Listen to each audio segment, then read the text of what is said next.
Your management and leadership skills can make or break your career, but according to Gallup, only 18% of managers are considered to be effective, let alone good. So, what gives? Well, the answer is that most managers are taught an outdated approach from the 1880s. Now, this style of management makes work more difficult and it destroys productivity, and that isn't good for anyone. But today, I'm going to share an alternative approach that can make your job easier, improve your team's results, and accelerate your career. My name is Jeremy Webb. My company is Organizational Engineering, and we focus on training and transformation work for tech and knowledge work companies. Now, as of this morning, our average transformation client has improved their KPIs by 425%. So I can tell you with certainty that what I'm sharing in this module works. Plus, most people love the changes because they end up doing less work to get more done, which makes their job a lot more fulfilling. Now let's get things started with a question. What is a manager? Now think about that for a second. The traditional answer is that the manager is the boss. They're the expert. They are in control.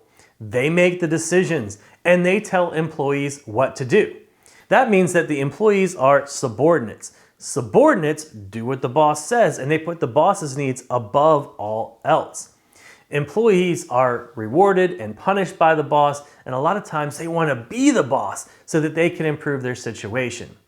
But when they finally get to be the boss, everything is their responsibility and they still don't have any real control, so nothing gets better. And unfortunately, this structure is the norm for most organizations and it doesn't work very well. To dive a bit deeper into Gallup stats, employee engagement hovers around 30% in the US and is even lower across the world. Managers account for 70% of that variance in engagement, and 50% of people say that they left a job to get away from a manager. Folks, those aren't good numbers. Now, understanding the source of problems is the key to finding solutions. So let's take a quick look at how we ended up where we are today. In the 1880s, a man named Frederick Taylor began developing a new management approach while he was working at the Midvale Steel Company. Now, he called the approach scientific management, but today it's more commonly called Taylorism. Now, Taylor was focused on how to get the most productivity out of relatively unskilled employees, like people that loaded iron beams onto carts. Now, one of the key ideas in Taylorism was making decisions based on data. Now, on the surface, that's great.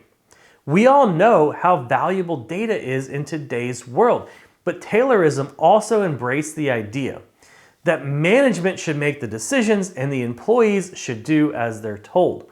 Now, this ideology puts the manager in a position of power and status above the common employee. Now, the basic structure can be traced all the way back to medieval times when kings and lords made rules and the people had to obey. This idea is so ingrained in our way of thinking that very few people ever question it. But as the metrics show, the status quo isn't very effective, especially in knowledge work, where Voucher Cloud says the average worker is only productive for 2 hours and 23 minutes per day. And the traditional management system isn't fair to managers either. A traditional manager is responsible for their team's success, which means the manager is responsible for basically everything. Hiring and firing, providing technical guidance, managing performance, career guidance and advice, setting goals, developing strategy, dealing with personnel issues, defining processes, creating schedules, reporting, and some things that I'm probably missing. It's no wonder that so many managers feel overwhelmed and overworked because each item on that list takes a different set of skills, and a lot of managers only get minimal training at best. Now, some organizations are taking a different approach. And as it turns out, they are far more successful than their traditional counterparts. Valve Software is a great example. Valve has no managers and no management structure. In 2023, they employed around 1,100 people and made around $980 million on a single item in a single game. But that's not even all of their revenue from that game. And Valve has numerous games, plus their content distribution system called Steam, and their handheld gaming device called the Steam Deck, and other gaming hardware like the Valve Index VR headset. Now, Valve is a private company, and they don't disclose their revenue, but it's not hard to imagine the company making 3 to 5 million or more per person. For comparison, Google, Apple, and Netflix, which are some of the most profitable companies in the world, brought in between 1.5 and 2.5 million per person in 2022. And people love their jobs at Valve. On Glassdoor, Valve has 4.5 stars. 86% of the people would recommend the company to a friend, and their CEO has a 96% approval rating. And this sort of approach doesn't just work well in software. Morningstar is a farming company that also has no managers. They supply close to 10% of the world's tomato products like canned tomatoes and ketchup. Now, the farming industry has tight margins, and the reduced overhead from not having managers is a large part of why Morningstar stays competitive. Now, I'm not trying to convince you that companies shouldn't have managers, because managers can and do add a lot of value to organizations. The point is that things have been slowly moving away from this command and control and class type system for thousands of years. And people that are on the leading edge have a huge advantage. Now, we'll dive into that more in a minute, but first, let's take a look at how traditional management impacts people. Imagine you were just hired to make paper airplanes. You're highly skilled and you've even won several competitions.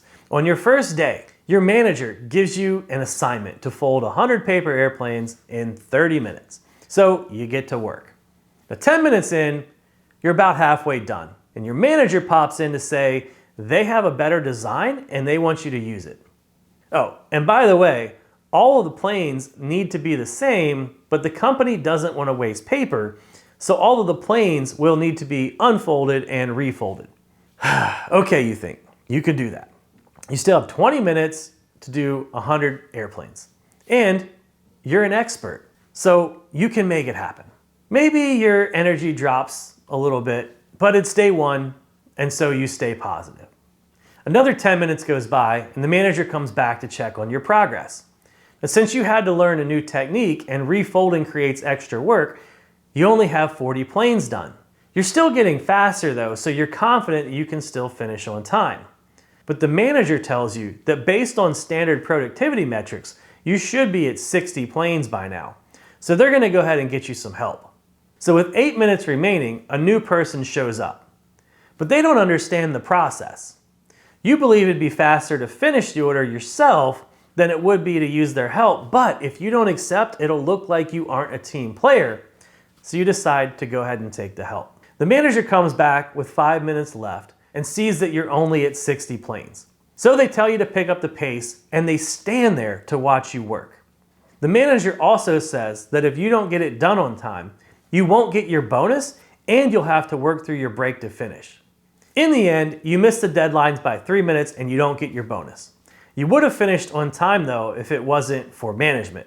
And later, you hear that the customer said that they weren't happy with the extra lines in the planes from refolding. Now, I'm guessing you can relate to this scenario because I've seen versions of it play out at every organization that I've worked with that had more than 10 people. A manager commits their team to a goal without the team's input and tells the team how to approach the work. Then, one of two things happens. Either the solution doesn't work and the employee blames the company or the manager for putting them in a bad situation, or the solution does work and the employee feels very little satisfaction because they were just implementing someone else's ideas. Either way, trust falls fast and the people doing the work check out. Call it what you want, social loafing, quiet quitting, or employee engagement, but like the statistics show, about 2 out of 3 people are disengaged at work, and it could all be avoided with a different approach to management. Now, if you recognize that you may be the manager in this scenario sometimes, first off, let me applaud you. Just about everyone in management has done this at some point, including me. Now, this is the approach that most people are taught through experience, and sometimes higher level managers pressure you into these situations. And as much as I hate to say it, there are rare occasions, and I'm saying rare occasions, when it's the right thing to do. Now, the real test is what you do now. Do you get curious and commit to finding a better way, or do you stick with the status quo? If you opt for the better path, make sure to subscribe and keep watching, because it's time to talk about the solution. And now that we've identified some of the major flaws of the traditional management mindset, we need to replace that mindset with a new one. Now, that mindset is that the manager's job is to make sure the team has what it needs to succeed, not to tell people what to do or to tell them how to do it. Now, this is an approach of support instead of control, but the shift actually gives managers more control over the outcomes. Now, let me tell you a quick story to explain. My first job after college was at a company called Video Gaming Technologies, which was Inc.'s #1 fastest growing private company in the US. I started as an assistant project manager, and within a few years, I was given the highest priority project at the company. Now, as we grew, the company continually added more processes and more controls. I actually helped develop a lot of them. The rules were supposed to prevent mistakes and increase efficiency, but the exact opposite happened. The more rules we added, the slower we got. My team was still performing above average, but it felt like we had to fight to make the right decisions and to get our work done. And then I heard the company was going to pilot Agile using Scrum. Now, Agile is just a set of values and principles, and Scrum is a lightweight replacement for traditional project management that implements the Agile ideas. So when I read about Scrum, I knew that it was what we needed, and I convinced my team to volunteer. When we came back from training, the company abandoned all of the rules that we had spent years putting in place. We canceled all status meetings. We threw away our project schedules. We got rid of all of our old reporting. We stopped requiring teams to use specific tools. We stopped mandating what people could and couldn't work on, and we gave teams the freedom to approach things the way they wanted. We replaced all of that with basic Scrum, which outlines the team structure, the basic workflow, and about 90 minutes of coordination and planning meetings per week. The results were incredible.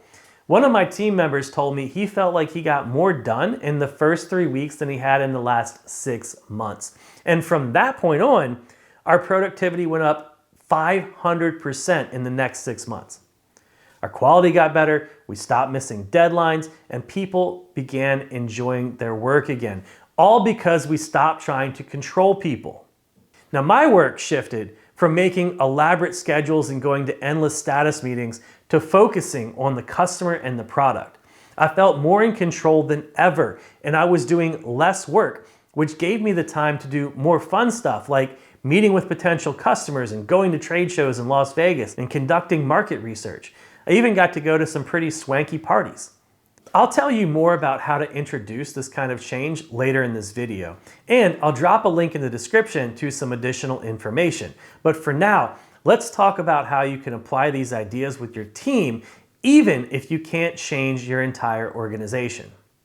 So after I left VGT, I decided to help other companies adopt Agile, but I quickly ran into resistance. Even though company executives said that they wanted to be Agile, they weren't willing to make the real changes. So I had to figure out how to implement the ideas without asking permission and without getting into trouble. The result is what I call minimalist management. And there are 3 minimalist management core practices that are like a quick start guide to getting great results with your team fast. Now, these practices work whether you're a CEO, managing a team, or even just trying to manage yourself. Now, you have to have a good team for these to work, but that's true for anything. So the first minimalist management core practice is set a target. Goals, OKRs, vision statements, and KPIs are all targets. Each one is best suited to certain circumstances, but they all help solve the same basic problems. Having too many choices overwhelms people, so when people don't have targets, they either do nothing or they make up their own targets. And the targets people make up tend to conflict with the targets other people make up. And then people end up working against each other. Now that causes frustration, which causes people to shut down. And when people shut down, it makes things worse for everyone. Good targets, on the other hand, create alignment, which leads to feelings of togetherness.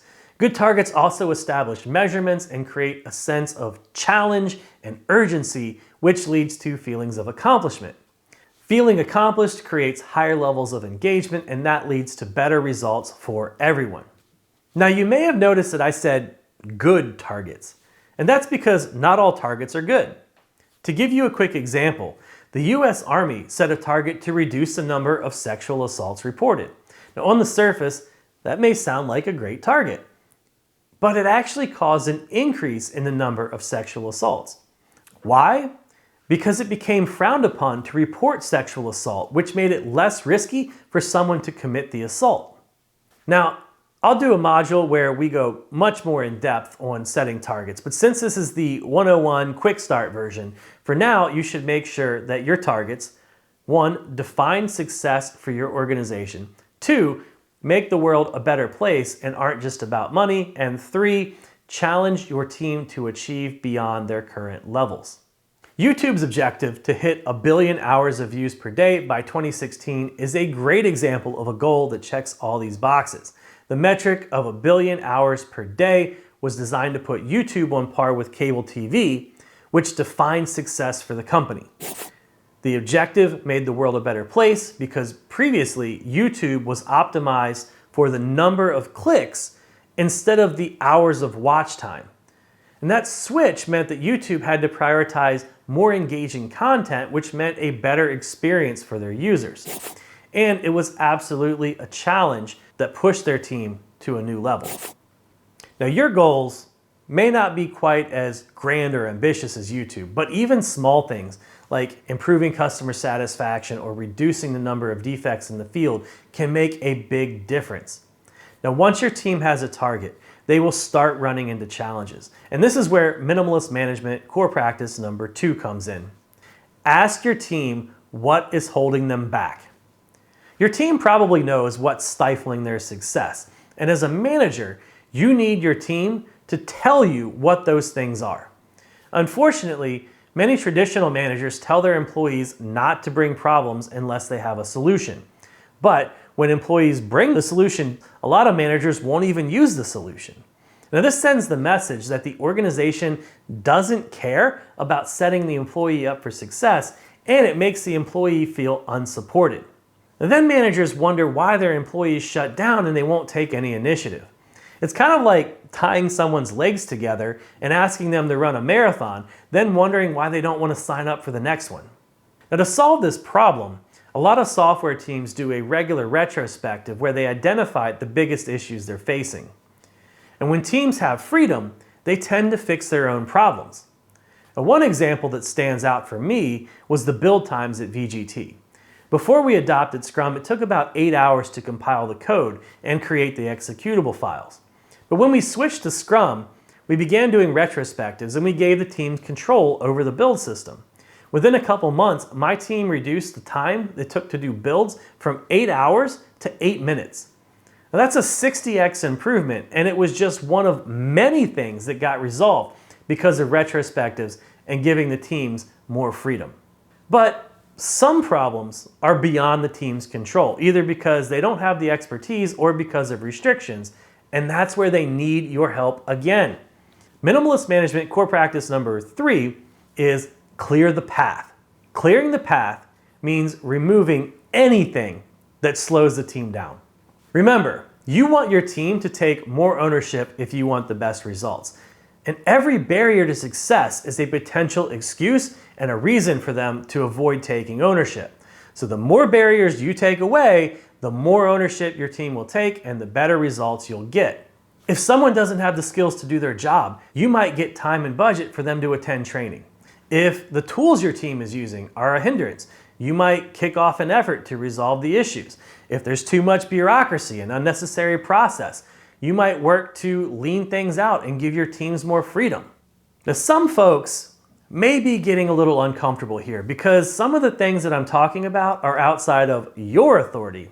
It might sound easier to just deal with the symptoms rather than getting to the root of the problem. But if it's difficult for you as a manager, imagine how much more difficult it is for your team. Your team needs you to handle the things that they can't. And if you don't take on these challenges, your team will be stuck struggling with the same things every day. Plus, if you don't work to make things better, your problems will just get worse. Not fixing your problems at the source is kind of like having cancer and saying chemo sucks, so instead of getting treatment, you're just going to take some Advil for the pain. Yes, solving your problems can be difficult, but it's far easier and less pain than you'll experience if you just ignore the problems. And I had cancer, and I've fixed a lot of problems in organizations, so I know a little bit about what I'm talking about here. Now, with that said, I'm not saying you should fight every fight. You have to read the situation and make decisions about where you can change things and where you can't. And you don't have to do it alone. In fact, trying to do it alone is one of the worst things you can do. You need to get other people on board and make them part of the change for it to be successful. So to recap, managers should be setting targets, asking their team what they need to succeed, then clearing the path and removing any excuse the team has for not succeeding. And as you do this, your objective is to get your team to take more ownership because it makes life better and easier for everyone and gets far better results. Now, as long as you're executing with even a minimal level of confidence, you will get better results than the vast majority of managers. And just imagine what that could do for your career and for your quality of life. And by the way, you may have noticed that I've mentioned how people feel and how they respond to challenges several times. Now that's because management is about people, and people are emotional creatures. How people feel has a huge impact on how they perform. So as you implement the minimalist management practices, make sure you're treating your team like people and not like resources. And that's a great lead-in to talking about leadership. Good management and leadership are extremely similar. Leaders and managers both need to be able to establish good targets, get people to take action, and to set their people up for success. But there is a key difference that matters a lot. Management comes from authority. Leadership comes from influence. This means that only a person with a job title can be a manager, but anyone can be a leader. That's why it's interesting to me that companies started calling their managers leaders in the 80s and 90s. And by interesting, I mean not so good. The idea was that companies wanted more empowerment and motivation, and that's a good thing. Now, those ideas came from books like The 7 Habits of Highly Effective People and Kotter's Leading Change, which also call for less traditional management and more leadership. Again, good stuff. But then someone decided that, hey, if we call managers leaders, maybe they'll start acting differently. And that's where things break down. Now, relabeling things can absolutely help with making a change, but not without a lot of other significant supporting changes. And plus, calling managers leaders actually reinforces the idea that only management should make decisions. Now let's look at what happens when a single person is designated as the only decision maker. First, the team begins relying on that leader more because they aren't allowed to make decisions. So the leader's workload goes up. And since the leader makes all the decisions, the time it takes to make decisions goes up too, which means it takes the team longer to do the work because they're waiting on the leader for the decisions. And pretty soon, the team starts missing deadlines. Next thing you know, the leader has to deal with upset customers, which takes even more time and slows things down even more. But that's not all, because now we have a single leader that doesn't have the time to do their job. So when they make decisions, they aren't taking the time to get other people's perspectives. And that leads to poorer quality decisions. Poor decisions reduces product quality. Worse products and late deliveries cause customers to buy less. Lower sales means less revenue, and now the leader has to have conversations with higher level managers to explain what's going on. And all of that creates more work and slows things down even more. It's a literal death spiral, and it all starts when companies decide that one person is the leader. That's why I like what Amazon does. A manager from Amazon's Web Services, AWS, told me that they promote something called leadership at every level because they want anyone to be able to step up at any time. Maybe a team member has an idea for a new product, or maybe they see a way to improve and want to kick off a new initiative or change a process. The best organizations allow people the freedom and flexibility to try different things. I like to say, you don't have the freedom to truly succeed unless you have the freedom to fail. And when anyone is allowed to lead, people on the team begin taking more ownership, which makes management's job easier. Decision times decrease, which accelerates the team. Pretty soon, the team is back on schedule and customers are happy. Decisions are made with a broader perspective, which increases quality, and customers are happier, so they buy more. More sales means more revenue, which makes senior management happy and more likely to give bonuses and promotions. Now, there are exceptions to every rule, and I'm not saying that managers shouldn't own certain decisions. What I am saying is that it's generally bad if the manager makes all of the decisions and that things get significantly better as teams take more ownership. Now, if you find these ideas exciting, the world needs more people like you, and I want to set you up for success by sharing some do's and don'ts that I've learned over the years. Now, let's start with the things to avoid. But first off, don't ask permission. Leaders don't ask for permission. They decide and they make it happen. The act of asking permission lowers your status as a leader. Plus, the answer will generally be no because people at your company don't understand these ideas yet. If they did understand, they would already be doing it. Now, if you feel like it's too risky to try something without an approval, try stating your intent instead of asking permission. Say something like, I just found this awesome new approach called Minimalist Management, and I plan to try it with my team.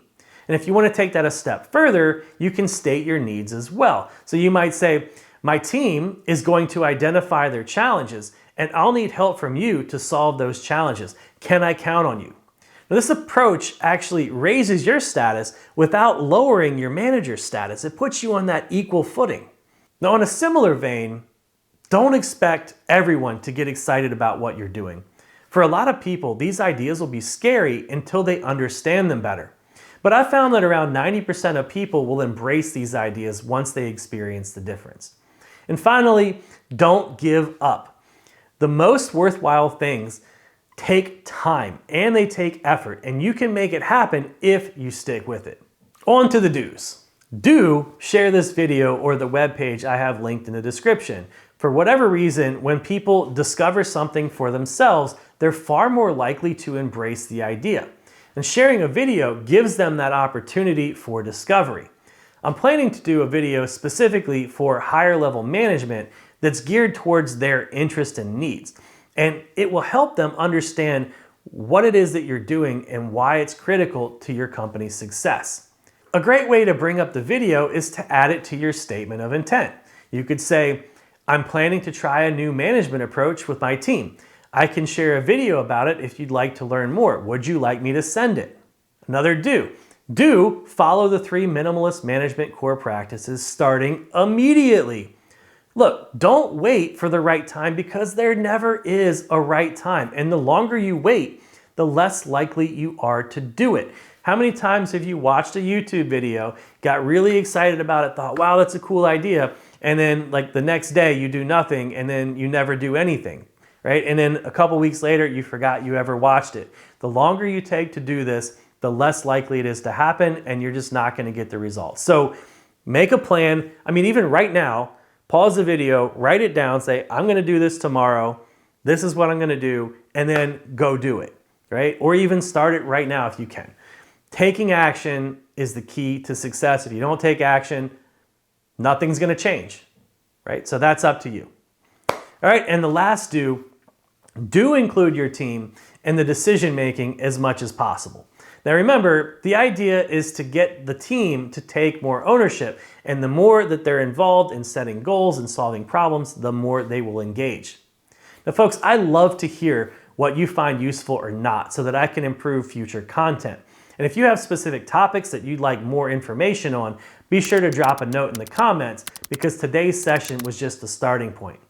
Now to recap, we covered how traditional management is based on flawed ideas and that telling people what to do and how to do it causes a death spiral of mistrust and disengagement. We talked about how the expectations of managers are unrealistic and unfair to everyone. We talked about good managers shifting their mindset from telling people what to do to supporting the team and getting people to take more ownership.